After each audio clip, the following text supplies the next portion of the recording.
Today I'm going to read The Puppy Who Wanted a Boy by Jane Thayer.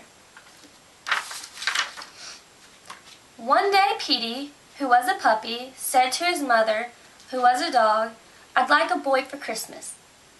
His mother said she thought he could have a boy if he was a very good puppy. So the day before Christmas, Petey's mother asked, "Have you been a very good puppy?" "Oh yes," said Petey. "I didn't frighten the cat." "You didn't?" asked Petey's mother. "Well, I just frightened her a little," said Petey. "And I didn't chew any shoes." "Not any?" said his mother. "Just a teeny-weeny chew," said Petey. "And I remembered, well, almost always remembered, to bark when I wanted to go out." "All right," said his mother. "I think you've been good for such a little dog. I will go out and get you a boy for Christmas."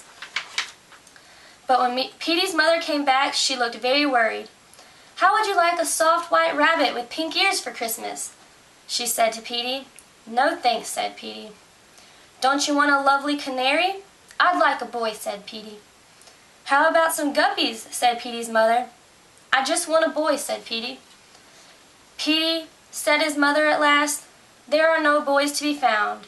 "No boys?" cried Petey. "Not one could I find. They're terribly short of boys this year." Petey thought he couldn't stand it if he didn't have a boy. Finally his mother said, "There now must be some boys somewhere. Perhaps you could find some dog who would give his boy away." "Do you think I could?" asked Petey. "It wouldn't hurt to try," said his mother. So Petey started off. It wasn't long before he saw a collie racing with a boy on a bicycle. Petey trembled with joy. "If I had a boy on a bicycle," said Petey to himself, "I could run like anything. I'll take a little run right now, and I'll ask the collie politely if he'll give his boy away." So Petey leaped after the bicycle. He called out to the collie, "Excuse me, do you want to give your boy away?" But the collie said no, he definitely didn't, in a dreadful tone in his voice. Petey sat down. He watched the collie and his boy on the bicycle until they were out of sight. "I didn't really want a boy on a bicycle anyway," said Petey. After a while, he saw a setter playing ball with a boy. Petey was delighted. "If I had a boy to play ball with," said Petey, "I'd catch the ball smack in my mouth. I'd like to catch the ball right now." But he remembered how cross the collie had been. So he sat down on the sidewalk and called out politely, "Excuse me, do you want to give your boy away?" But the setter said no, he definitely didn't, in a terrifying tone of voice. "Oh well," said Petey, trotting off. "I don't think playing ball is so much fun." Soon Petey came to a bulldog sitting in the car with a boy. Petey was pleased, for he was getting a little tired from so much walking. "If I had a boy in a car," said Petey, "I'd laugh at all the walking dogs. I'd like to ride right now." So he called out loudly, but very politely, "Excuse me, do you want to give your boy away?" But the bulldog said no, he definitely didn't, and he growled in Petey's face. "Uh-oh," said Petey. He hurried behind the house and stayed there until the bulldog and his boy drove away. "Well, who wants to go riding in a car?" "Not me," said Petey, coming out from behind the house. He thought he would just rest a while, though. He had come a long way for such a little dog. He was limping a little bit, and when he started off again, after a while he met a Scotty walking with his boy and carrying a package in his mouth. "Now that is a good kind of boy," said Petey. "If I had a boy to take walks with and carry packages for, there might be some dog biscuits or cookies in the package. I would like a cookie right now." He hadn't had any lunch, but he remembered how cross the collie and the setter and the bulldog had been, so he stayed across the street and shouted at the top of his lungs, but as politely as he could, "Excuse me, do you want to give your boy away?" The Scotty had his mouth full with the package, but he managed to say no, he definitely didn't, and he showed his sharp teeth to Petey. "I guess that wasn't the kind of boy I wanted either," said poor Petey. "But my goodness, where can I find a boy?" Well, Petey trotted on and on. but he couldn't find a single dog who wouldn't give his boy away. Petey's ears began to droop. His tail grew limp. His little legs were very tired. My mother was right, he thought. There isn't a boy to be found.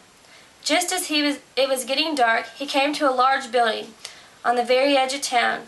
Petey was walking by slowly when he saw a sign, "Home for Boys." "Maybe I could find a boy here," said Petey to himself. "These boys have no parents and no dogs to take care of them either." He padded slowly up the walk of the home. He was so tired he could hardly lift his little paws. Then Petey stopped. He listened. He could hear music. He looked through the window. He saw a lighted Christmas tree and children singing carols. Then Petey saw something else. On the front steps of the building, all by himself, sat a boy. He was not a very big boy, and he looked lonely.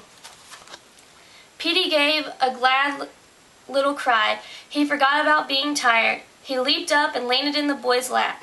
Snip, snip went Petey's little nose. Wag, wag went Petey's little tail. He kissed the boy with his warm, wet tongue. How glad the boy was to see Petey. He put both arms around the little dog and hugged him tight. Then the front door opened and a lady looked out. "Why are you here, Ricky?" she said. "What is our newest boy doing out here all alone? Come on in and sit near the Christmas tree." Petey sat very still.